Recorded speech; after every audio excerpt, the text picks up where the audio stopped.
Good morning everyone. जैसे कि हम कंपेरेटिव डिग्री के रूल्स देख रहे थे, उसमें हमने थर्ड रूल देख लिए थे। आप ये जो लास्ट रूल बच रहा है फोर वाला, वो और देखते हैं कि फोर्थ रूल क्या कहता है।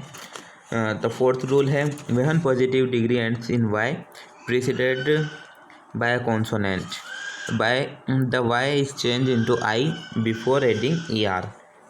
तो आपका फोर्थ रूल ये कहता है कि अगर सेंटेंस में यानी कि पॉजिटिव डिग्री में जो लेटर का लास्ट वर्ड है वो कॉन्सोनेंट हो और वाई हो, तो वाई को आप आई में चेंज कर देंगे और आई के बाद उसमें ई आर ऐड कर देंगे।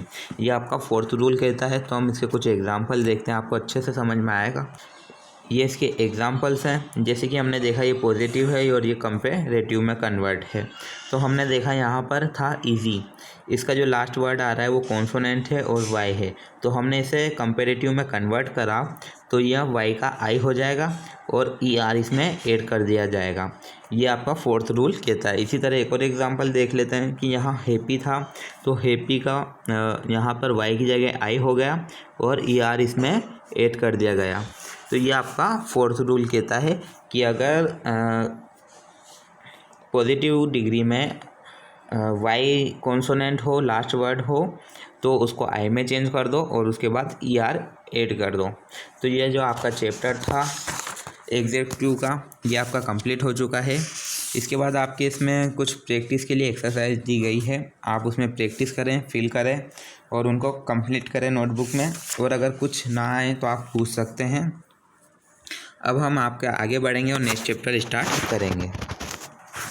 आपका जो नेक्स्ट चैप्टर है वो है एडवर्ब, यानी कि क्रिया विशेषण के बारे में हम इसमें पढ़ेंगे कि क्रिया विशेषण क्या होता है। क्रिया विशेषण के बारे में हम इसमें देखेंगे।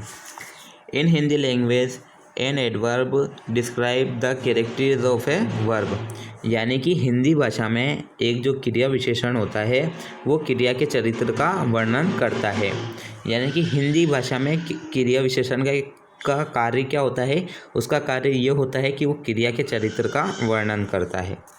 Whereas in English, an adverb describe the characters of a verb as well as adjective and even other adverb.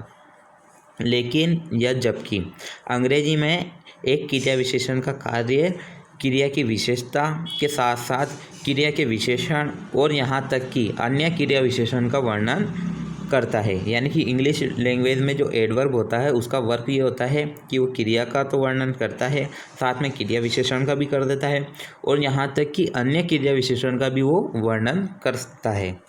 ये इसका एडवर्ब का वर्क है। तो आगे देखते हैं, हम इसके कुछ एग्जाम्पल देखेंगे। ये आपके एग्जाम्पल दिए गए हैं यहाँ। Go through the following examples carefully, यानी कि निम्न उदाहरणों को आप ध्यान से देखिए। तो हम देखते हैं कि यहाँ एक एग्जाम्पल दिया गया है। फर्स्ट एग्जाम्पल है ही रैन फास्ट, यानी कि वह तेज़ी से भागा। इसमें क्या बताया गया है, ही रैन फास्ट, वह तेज़ी से भागा। लेकिन यह लिखा हुआ है here fast is describe the characters of verb ran, यानी कि यहाँ पर हमने देखा कि हमने यहाँ पे देखा कि यहाँ जो फास्ट वर्ड है ये किसका वर्णन कर रहा है, यहाँ वर्ब के बारे में बता रहा है। यानी कि उसने क्या करा, तेज भागा है।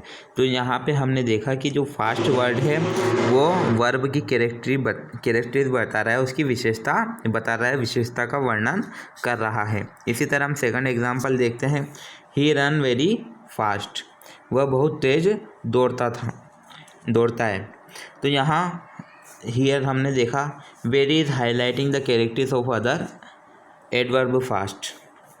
यहाँ हमने देखा कि बहुत अन्य, यहाँ जो वेरी शब्द है, जो बहुत वर्ड जो यूज़ किया गया है वह अन्य क्रिया विशेषण के चरित्र को उसके ऊपर प्रकाश डालता है। यानी कि अन्य क्रिया विशेषण क्या है, फास्ट जो है ये अन्य क्रिया विशेषण है। तो यहाँ हमने देखा वेरी वर्ड जो है वो अन्य क्रिया विशेषण के ऊपर प्रकाश डालता है। जैसे कि अब हम इनको कंपेयर करते हैं कि हमने देखा था कि ही रन फास्ट, वो बहुत तेज, वह तेज़ी से भागा। है ना। तो यहाँ हमने देखा कि जो फास्ट है ये क्रिया का विशेषता बता रहा है, क्रिया की विशेषता बता रहा है। लेकिन हम सेकंड एग्जांपल में देखेंगे कि वेरी जो वर्ड आया है वो क्या कर रहा है, वो यहाँ पर अन्य क्रिया विशेषण के चरित्र के बारे में बता रहा है। यानी कि वेरी जो वर्ड है बहुत, तो ये जो वर्ड है ये यहाँ फास्ट की विशेषता को बता रहा है, फास्ट के क्रिया इसकी भी विशेषता बता रहा है, इसके ऊपर प्रकाश डाल रहा है। यानी कि जो अन्य क्रिया विशेषण है उस पर यह प्रकाश डाल रहा है। इसी तरह यहाँ थर्ड एग्जाम्पल दिया गया है, I bought a dark red pen, मैंने एक गहरे लाल रंग की कलम खरीदी। तो here dark is describing the characters of adjective red.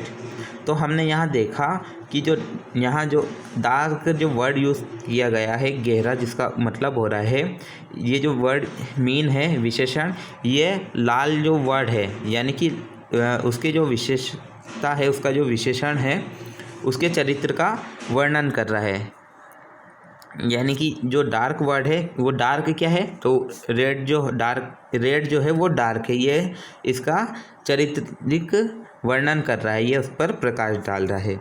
In this way all the three fast, very and dark are called adverb. यानी कि इस तरह के सेंटेंस में हम देखेंगे कि जो हमने तीन वर्ड्स देखे हैं, फास्ट देखा है, वेरी देखा है और डार्क देखा है, ये तीनों ही क्रिया विशेषण कहलाते हैं। यानी कि अगर आपके कहीं पर भी सेंटेंस में इस तरह से कोई से वर्ड्स यूज़ की जाए, किसी की विशेषता तो बताई जाए, साथ में अन्य जो क्रिया विशेषण होते हैं उन पर भी प्रकाश डाला जाए, उन पर भी उनका भी वर्णन किया जाए, तो वो भी आपके एडवर्ब्स में ही आते हैं। इसके बाद हम इसके आगे नेक्स्ट क्लास में पढ़ेंगे।